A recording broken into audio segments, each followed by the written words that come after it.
রাফি নতুন ভাড়া বাসায় উঠেছে। পুরনো বড় একটা বাড়ি, দেয়ালে দাগ, সিঁড়িতে ফাটল, রাতে করিডোরে বাতাসে অদ্ভুত শো শো শব্দ। বাড়িওয়ালা শুধু একটাই কথা বলেছিল, রাত 1-2টার পর ছাদের দিকে যেও না ঘি। প্রথম কয়েকদিন সব ঠিকই ছিল, কিন্তু একদিন রাতে ঠিক 1-2টা 1:00 রাফির ঘুম ভাঙল একটা শব্দে। টিং টিং টিং টিং। শোনার মতো কেউ যেন চুরি পরে ধীরে ধীরে হাঁটছে।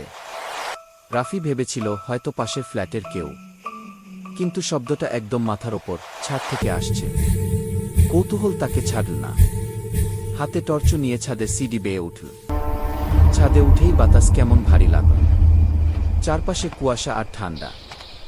হঠাৎ ছাদের এক কোণে দেখা গেল একটা লাল শাড়ি পরা মহিলা, চুল লম্বা, মুখ ঢাকা। তার হাতে লাল চুড়ি যেগুলো কাছে ঠুকছে। টিং টিং টিং। রাফি থমকে গেল। সে টর্চের আলো ফেলতেই মহিলা ধীরে মুখ তুলল।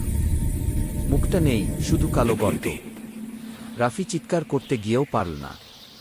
পরদিন সকালে ছাদের দরজায় শুধু রাফির টর্চ আর কিছু ভাঙা লাল চুড়ি পড়েছিল।